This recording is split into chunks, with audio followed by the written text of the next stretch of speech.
वो सब कैसे समझ। गुरु ही एक ऐसी शख्सियत है कि वो बताता है कि ये पढ़ो ऐसे समझो। इसलिए गुरोरेव प्रसादेन लभ्यते ज्ञानलोचनम् समस्तं दृश्यते येन हस्तरेखेव निःशुषम्। ये गुरुं नैव मन्यन्ते तदुपास्तिं न कुर्वते अंधकारो भवेत् तेषाम् उदितेऽपि दिवाकरे। तो ज्ञान चाहिए तो कैसे मिलता है, ये सब इन 2 श्लोकों में भरा हुआ है कि ज्ञान ऐसे मिलता है। चलो अब चलते हैं हमारा स्वाध्याय 162 63 है। कौन सा पूरा हो गया ना? कौन सा पूरा? ये पूरा ये वाला? अरे ये तो 4 पेज का है। ये तो हो गया ना। बताओ क्या बात? कौन सा नहीं हुआ? जो अभी आपने मंगा से मिल गया। समझ में नहीं आया। नीचे वाली 2 लाइनों का आपने बताया नहीं बताया ना। ये गुरुं नैव मन्यन्ते, जो लोग गुरु को नहीं मानते हैं, तदुपास्तिं न कुर्वते, और उनकी उपासना नहीं करते हैं, अंधकारो भवेत् तेषाम्, इनके जीवन में अंधकार होता है। उदितेऽपि दिवाकरे, दिवाकर उदित हो जाए तो भी, ये मीनिंग, सूरज निकला हो तो भी, वो तो जिंदगी तो अंधेरे में ही बीती चले। लोगों को होश नहीं है, क्या कर रहे हैं, रात और दिन भट्टी में जल रहे हैं, पता ही नहीं है हमको क्या ये मनुष्य जन्म किस लिए मिला है। क्या एक भट्टी से निकलते दूसरी भट्टी में, दूसरी से निकलते थे एक काम छोड़ते दूसरी, पर सब संसार बढ़ाने वाले कामों में फंसे हैं। गुरु ही उसमें से खींच के निकाल पाते हैं, बहुत फोर्स लगता है वो निकाल पाते हैं। किसमें? तीर्थंकरों के भी कभी तो थे ही ना। देखो सम्यक दर्शन कभी भी किसी को देशना लब्धि के बिना नहीं होता है, ये नियम इस जन्म में नहीं होते हैं। इस जन्म में तीर्थंकर स्वयं भू होते हैं।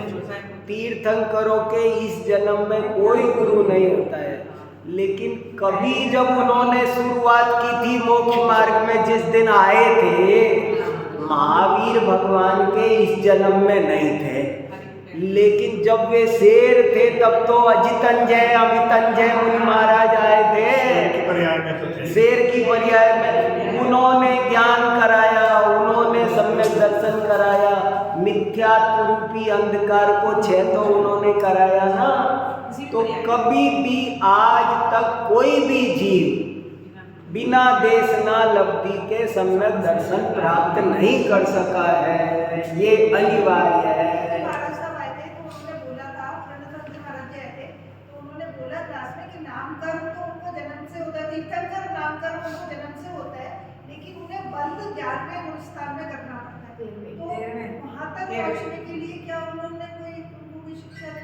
वो तो पहले 16 कारण भावना भाते हैं। 16 कारण भावनाएं तीर्थंकर नाम कर्म का आश्रय करता है, तो वो भावना वो भाते हैं, वो 3 जन्म पहले भी हो सकती है और इस जन्म में भी हो सकती है। कोई 5 कल्याणक वाले होते हैं, कोई 3 कल्याणक वाले, कोई 4, तो इसलिए वो स्थिति कभी किसी को इसी जन्म में बनती है, किसी को पिछले जन्म में बन जाती है। तो इसमें और है वो तो, लेकिन अपन तो अपना स्वाध्याय, ये तो मंगलाचरण किया है हमने इतना तो हमारा, हाँ, इसीलिए ध्यान दिलाया कि क्या क्या गजब गजब की बातें हैं। भगवान की पूजा में ये प्रसिद्ध शब्द होता है। हाँ, प्रसीद, प्रसीद है। वो भी प्रसीद है। प्रसीद विशुद्ध से प्रसीद, प्रसन्न होना। देखो हमें अगर ज्ञान प्राप्त करना है ना तो गुरु प्रसन्न होना चाहिए हमसे। गुरु प्रसन्न होगा ना, ये ज्ञान भले सब कुछ होता है, सब होता है, लेकिन गुरु की जब तक प्रसन्नता नहीं झरे ना, तब तक वो जो जिनवाणी के रहस्य ना वो हाथ नहीं लगाएंगे। कोई भी चीज, कोई गणित पढ़ा रहा है, व्याकरण पढ़ा रहा है, वो भी है ना आप तक। अगर आप कोई विद्यार्थी उद्दंड है, पढ़ाने का मन ही नहीं करता, क्या पढ़ा है, जो उसकी विनयशील। और याद रखना, सच्चा गुरु होगा ना तो वो लेने देने से खुश नहीं होता, वो तो आपकी पात्रता से, हमारी पात्रता देख करके। आप हम में अगर शिष्यत्व है, अगर हम में ज्ञान लेने की पात्रता जगी है, तो वहाँ तो बरसेगा मूसलाधार। लेकिन हमारी तैयारी होनी चाहिए। क्या बताया, हमारी ग्रहण शक्ति कैसी है, आज कोई बात बताई, कल पूछा पता नहीं, अरे तो फिर अब मैं क्या करूँगा बता के? मैं बताता हूँ, तुम भूल जाते हो, फिर फायदा क्या?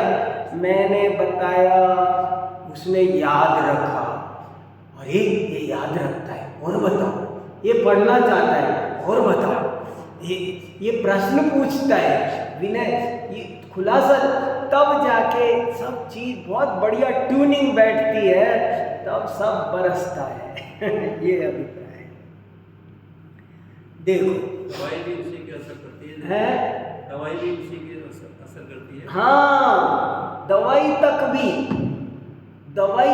अगर आपको डॉक्टर पे से ट्यूनिंग नहीं बैठ रही है ना, आप कोई भी काम में, ये तो अध्यात्म विद्या, मोक्ष मार्ग, ये तो बहुत ऊंचा काम है।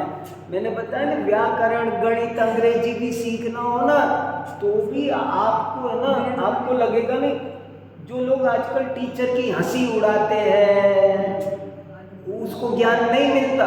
टीचर ने जो बोला है वो सही है, उसके प्रति बहुत अच्छा आदर भाव, श्रद्धा भाव होता है। श्रद्धावान लभते ज्ञानम, तब जाके ज्ञान प्राप्त होता है। तो ये भी एक कला है। हालांकि फिर वही है, देखो स्यादवाद जैन धर्म की सबसे बड़ी विशेषता है, गुरु से प्रभावित होना या नहीं होना। जिनवाणी में दोनों बात लिखी है, याद रखना। धोखा भी मत खा जाना, भावुकता का खेल भी नहीं है। नहीं जो गुरु कह रहे हैं, नहीं, सावधान, श्रोता रे सावधान तया शृण्वन्तु। बहुत विवेक भी चाहिए। जैन धर्म परीक्षा प्रदानी भी है। ऐसे ये बड़ी कला है। ये रस्सी मथते हैं ना, एक खींचते हैं, एक ढीली छोड़ते हैं, तब मक्खन निकलता है। एक बात पकड़ने से मक्खन नहीं निकलता है। चलो, हमने 164 तक के, तो 163 पढ़े थे, 164 पढ़ना है। क्या पढ़ा था? 62-63 में तीर्थ यात्रा का जो भी कोई आदमी गलत ढंग से करता है तीर्थ यात्रा, उसके बारे में थोड़ी चर्चा की। 162 में कहा, देवल पाहण तीर्थ जल पोथई सौभई का, तुझ दी सही कुसुमियऊ हो सही सा। देवालयों में जितनी प्रतिमाएं हैं, तीर्थों में जितना जल है, पोथियों में जितना काव्य है, और भी जो कोई बढ़िया बढ़िया चीजें हैं संसार में, वे सब एक दिन नष्ट हो जाने वाली है, अनित्य है, कुछ टिकने वाली नहीं है। इनमें मोहित होना, राग करना, सब फंसाने का संसार का कारण है। अपनी आत्मा ही एक स्थिर है, वही नित्य है, बाकी सब अनित्य है। तित्थै तित्थ भमन्तयः किं नेहा फलहो आयुषोतौ पाणिया अभ्यन्तर किमहो। तीर्थों तीर्थों में भ्रमण करते रहे, सारी जिंदगी तीर्थों पर भागते रहे, पर जो फल प्राप्त होना चाहिए था असली वो नहीं हुआ। तुमने केवल बाहर में पानी से शुद्धि तो की, लेकिन अंतरंग शुद्धि का क्या हुआ वो पूछ रहे।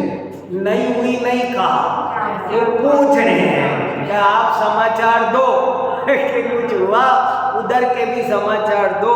ये अंतरंग शुद्धि पाउंड दोआ की सबसे बड़ी विशेषता कोई पूछे। अभी मैंने एक लेख लिख रहा हूँ पाउंड दोआ पे छोटा सा, कि पाउंड दोआ क्यों महत्वपूर्ण है। तो एक पॉइंट ये लिखा है, अंतरंग शुद्धि पर जोर। पाउंड दोआ की सबसे बड़ी विशेषता है कि ये अंतरंग शुद्धि पर बहुत ज़्यादा जोर। आप ये कहता है मुझे ऊपर के समाचार मत सुनाओ, आप ये मत सुनाओ कि शिखर जी की वंदना कितनी बार की, कितने तीर्थों पर गए, मुझे वो कागज पे लिखा मत दिखाओ, डायरी मत दो। तुम ये बताओ कि अंदर का अभ्यंतर की में हो। ये अंतरंग शुद्धि पर बहुत जोर दे। आपने कितने घंटे पूजा की मुझे मत सुनाओ, अंतरंग शुद्धि कितनी हुई वो बताओ। कोई भी काम है उसका अंतरंग शुद्धि होना उसका मुख्य उद्देश्य है, वो होना चाहिए। वो हुआ कि नहीं ये बताओ। तो अंतरंग शुद्धि पर जोर है। व्रत, उपवास, दया, दान, कोई भी क्रिया कई बार अधिकांश ऐसा होता है। और फिर वही बात, अभ्यास दशा में कोई करता है, जिनवाणी भी, उपदेशक भी, कोई बात नहीं, लगे रहो तुम बिना मन के भी लगे रहो।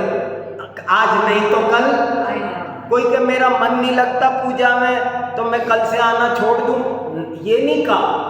नहीं, बिना मन के ही आता है। कोई के मेरा मन भी, मैं आप प्रवचन में बैठता हूँ, मेरा मन तो लगता नहीं है, मुझे नींद आती है, कल से मैं आया नहीं करूँ। नहीं, नींद आती है तो भी आ जाएगा, मन नहीं लगती तो भी आ जाएगा। अरे आज नहीं तो कल। तो ये सब समझने की बात है। उपदेश ऊपर चढ़ने के लिए होता है, नीचे गिरने के लिए नहीं होता है। नीचे गिरोगे तो बहुत नुकसान हो जाएगा। एक मैंने समाचार पढ़ा था, मुझे कई बार याद आ जाता है। गांव में एक भट्टी जल रही थी और छप्पर होते थे पुराने ज़माने में, तो छप्पर पे एक सांप था। तो वो भट्टी जली, जब पूड़ी के लिए तेल गर्म हुआ तो सांप को गर्मी लगी, छटपटाया और कुछ रास्ता दिखा नहीं, धड़ाम से वो कढ़ाई में गिर गया। गरम कढ़ाई में वो सांप गिर गया। तो वो बेचारा हलवाई, अरे उसने झट से झज्जर से उसको निकाला कि जल ना जाए, गिर गया, झट से निकालो। उसने निकाला, वो बच भी जाता, लेकिन वो तो निकल के भट्टी में घुस गया। उसको क्या पता कि नीचे क्या है। उसने सोचा नीचे सुरक्षित जगह होगी। वो कढ़ाई में गिरने से इतना नुकसान नहीं होता, अभी तेल गर्म हुआ ही था, शुरू ही, वो तो ऊपर से गिरा धड़ाम से और उसने झट से उछाल भी दिया उसको झज्जर में। लेकिन वो तो बचने के चक्कर में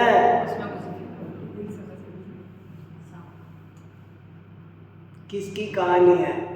हमारी सबकी कहानी। कभी कभी जिनवाणी में शुभ भाव की, पुण्य भाव की निंदा करते हैं। कहते हैं शुभ भाव बुरा है, पुण्य बुरा है। और कितने ही लोग कहते हैं अच्छा, मंदिर में आने से कुछ नहीं होता, पूजा करने से कुछ नहीं होता, ये व्रत उपवास करने से कुछ नहीं होता, तो अब उपवास करना छोड़ देते हैं, मंदिर आना। ये कढ़ाई में से निकले भट्टी में घुस गए। शुभ में से निकलकर शुद्ध में जाना था और शुभ में से निकल निकल कर असुर नहीं। एक बच्चा 5वीं क्लास में ही फेल होकर के रुक गया, तो उससे कहा तू 5वीं में क्यों रुक गया, तुझे धिक्कार है। तो बोले 4थी में चला जाओ। अरे 6ठी में जाने के लिए बोल रहे हैं। ऐसे है यहाँ स्थिति, सब समझने का खेल है। अंतरंग शुद्धि पर जोर है इसका। अंतरंग तीर्थ ऐसे लिखा है, आपको कभी बड़े महाराज जी ने किताब दी हो ना, तो उस पर ये वो लिखते थे, निर्मल आत्मा ही तीर्थ है। मेरे पास उनकी दी हुई 3-4 किताबों पर ये लिखा हुआ है कि वो लिखते थे निर्मल आत्मा ही तीर्थ है। नीचे मुनि विद्यानंद तो निर्मल आत्मा ही तीर्थ है।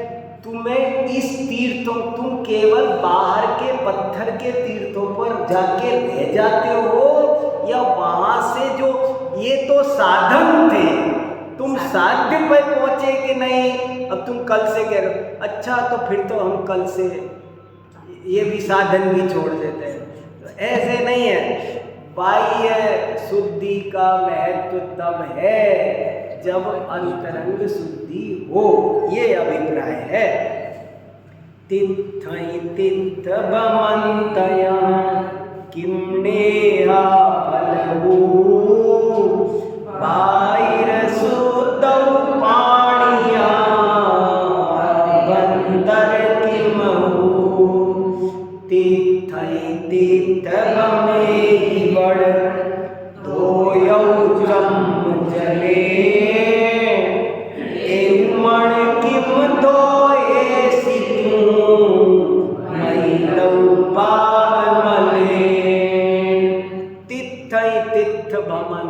तीर्थ तीर्थ भटकते भटकते घूमते घूमते तुमने हमेशा ये चमड़ा को धोया, चर्म धोया, इसी की शुद्धि की, लेकिन मन, ये सबसे कठिन काम है। मन को शुद्ध करना ये बहुत कठिन काम।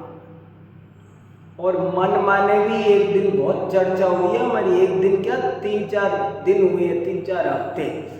मन माने क्या, ये साधारण द्रव्य मन, भाव मन नहीं, श्रद्धा शुद्धि, अंतरंग में अभिप्राय की शुद्धि, वो हुई कि नहीं।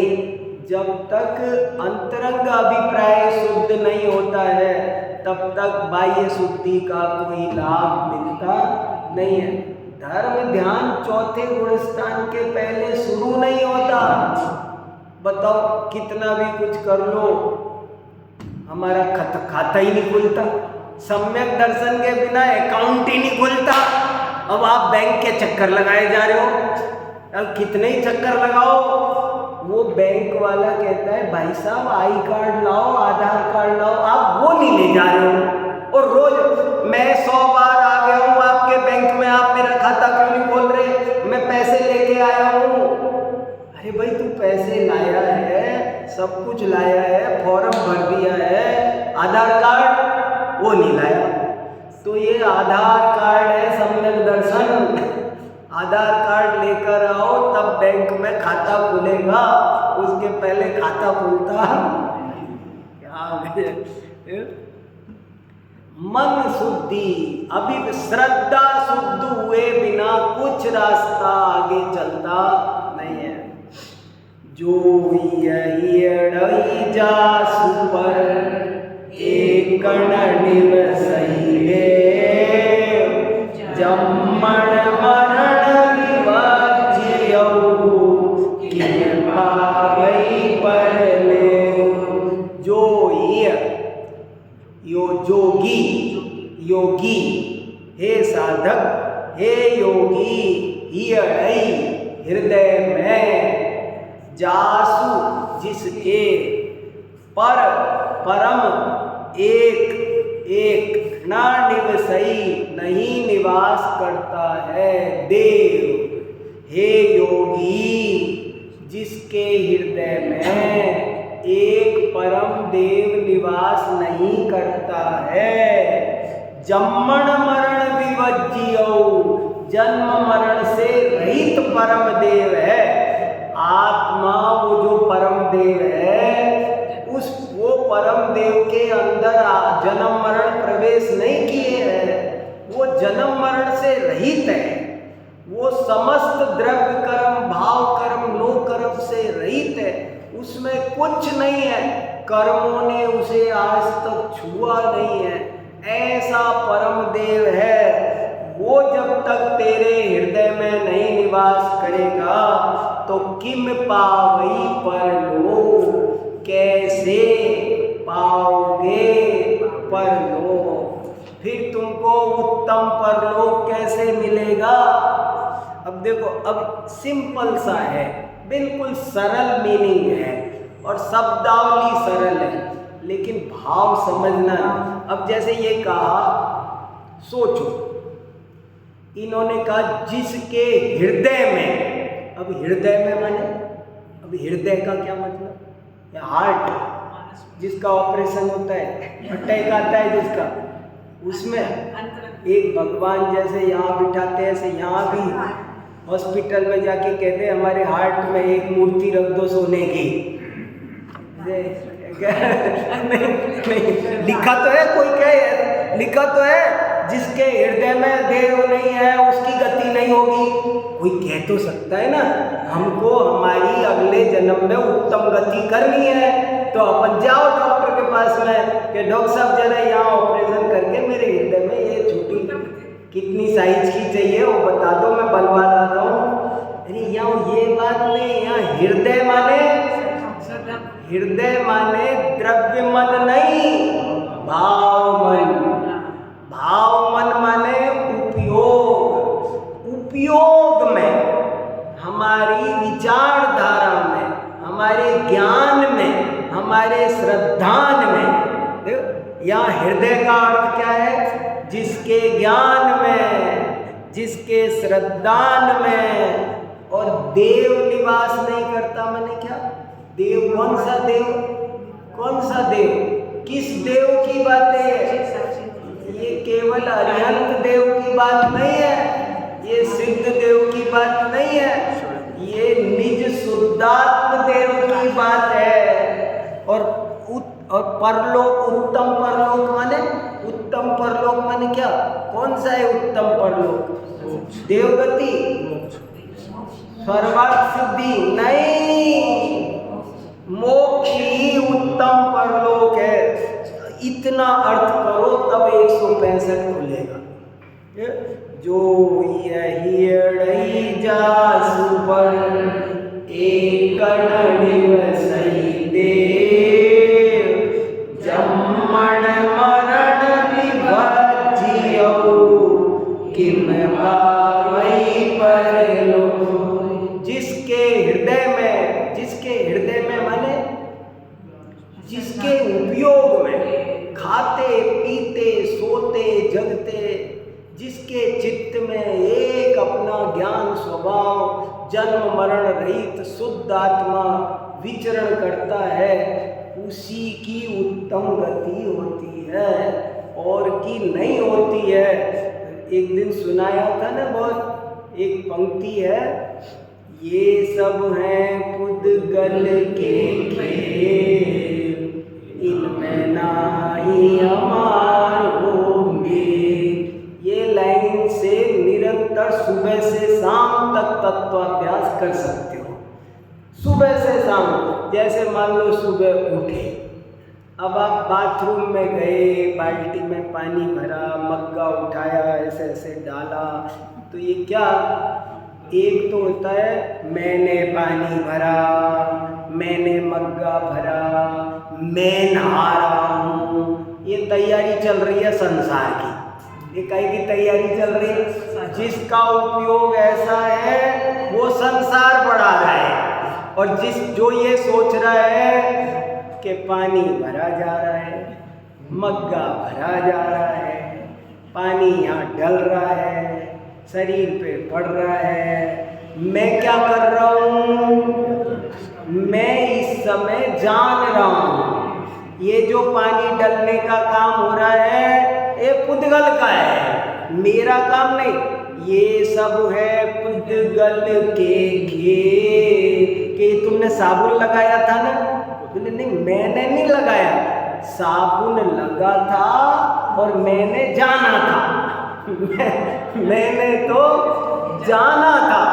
रोटी बना रहे, रोटी बनाते समय मैं रोटी बेल रही हूँ, मैं सेक रही हूँ, तो समझो जन्म मरण बढ़ रहे हैं। और अगर ये सोचो रोटी बिल रही है, सिक रही है, और तू क्या कर रही है? मैं केवल जान रही, देख रही हूँ। हर वक्त एक कारीगर भी सम्यक दृष्टि हो सकता है। मकान बनाते बनाते सोच सकता है ईंट रखी जा रही है और मैं ईंट नहीं रख, ये कर्ता बुद्धि तोड़ो, 24 घंटे कर्ता बुद्धि तोड़ो। मैं करता हूँ, इसको विचार में भी मत आने दो। मैं गाड़ी ड्राइव कर रहा हूँ, मैं पढ़ा रहा हूँ, मैंने पैसा कमाया, ये बहुत जरूरी है। ये बात बहुत लोगों को सुनी भी नहीं जाती है। आज की बात है, मैं हमारी यूनिवर्सिटी में एक प्रोफेसर साहब को एक बात बता रहा था कि वो कह रहे थे मौसम खराब हो गया। तो मैंने उनसे कहा मौसम खराब हो गया मत बोला करो। हमारे गुरुजी कहते थे, बड़े महाराज कहते थे कि ऐसे मत बोला करो मौसम खराब हो गया, ऐसे बोला करो मौसम बदल गया। अच्छा हो गया बुरा हो गया मतलब, देखो दो भाषा होती है, एक ज्ञान की भाषा, एक राग द्वेष की भाषा। मौसम अच्छा हो गया, मौसम बुरा हो गया, ये राग द्वेष की भाषा है। और मौसम बदल गया, बदला तो है ना, बदला है, ये हकीकत है, ये फिजिकल ट्रुथ है। और अच्छा हुआ बुरा हुआ ये फिजिकल ट्रुथ नहीं है, ये फिजिकल ट्रुथ नहीं है, ये आपका मेंटल है। इसलिए राग द्वेष की भाषा बोलने से, ये बड़े महाराज बहुत बोलते थे, राग द्वेष की भाषा बोलने से बचो, ज्ञान की भाषा बोलो। तो ये बात मैंने उनको बताई, तो कहने लगे अरे जैन साहब, भला बिना राग द्वेष के कोई जिंदगी चलती है? तो मैंने उनसे कहा, बैठे थे हम लोग ऐसे ही बातें करते हैं, मैंने उनसे कहा देखो बड़ी मुश्किल से कभी कोई ये बात बताने वाला मिलता है कि ये भाषा राग द्वेष। मैंने कहा अपन 20 साल से साथ हैं, मैंने कभी आपको टोका? मैंने कहा कौन किसको?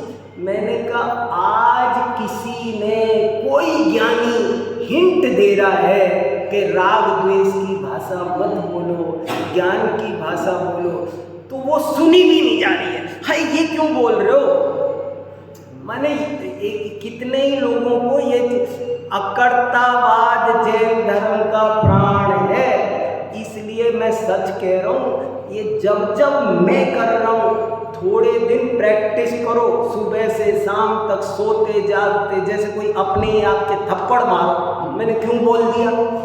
ये जो हमने चक्की चला रखी है ना रात और दिन, मैं करता हूँ, मैंने किया, मैंने, आपको पता है मैंने क्या क्या किया मेरी जिंदगी में, हम सब पूरी लंबी चौड़ी वो सुना देते। अरे कौन करने वाला है? मैं तो ज्ञाता दृष्टा हूँ, मैं करता धरता नहीं हूँ, होता स्वयं जगत परिणाम, मैं जगत। इसलिए 24 घंटे प्रैक्टिस करो कि मैं कुछ करता नहीं हूँ। तोड़ो इसको, ये जो विचार आते हैं ना, इसको तोड़ो। मैंने इसे बहुत दिन चला लिया, मैंने पैसे बचा लिए, मैंने ये कर, कौन तू होता है?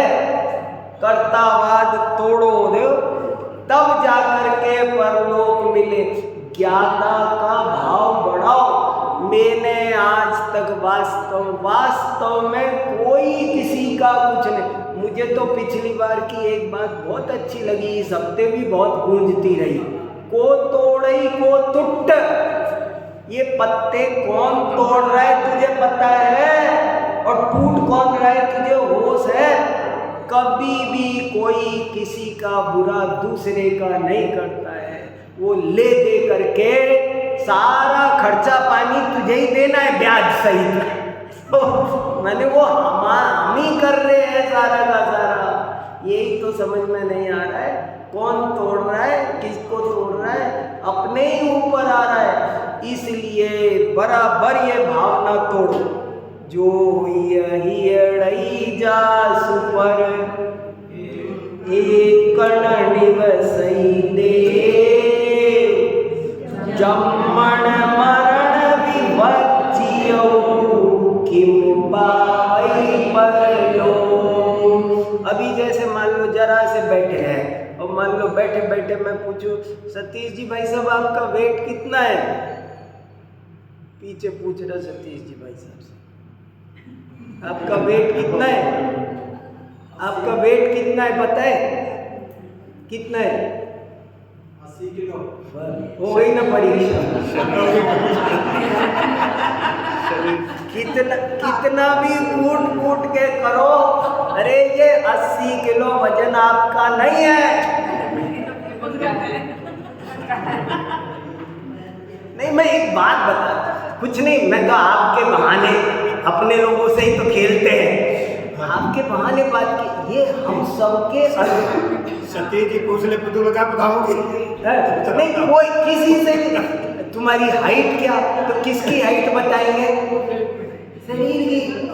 ये लिखा है, जिसके हृदय में, जिसके उपयोग में आत्मा घूमता है उसकी उत्तम गति होगी, और जिसके उपयोग में शरीर घूमता है। आप कोई भी बात हो, आज क्या खाया, ये समझने की बात है।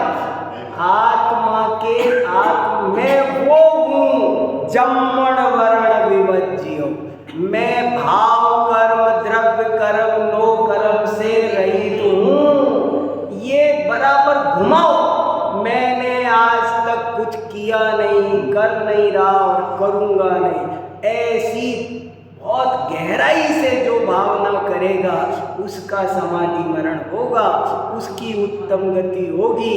और जिसने मैं किया, मैं कर रहा हूँ चलेगा, उसकी गाड़ी अटक जाएगी।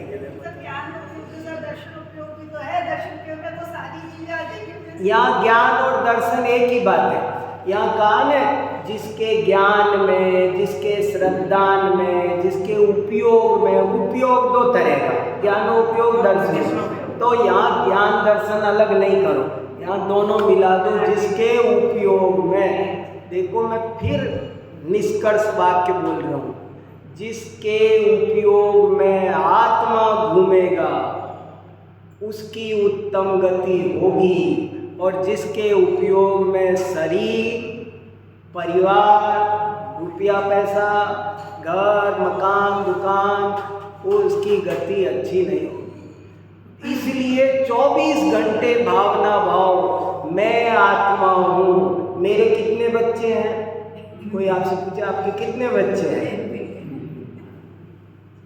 सब समझने की बात है। तुम किसके पुत्र हो?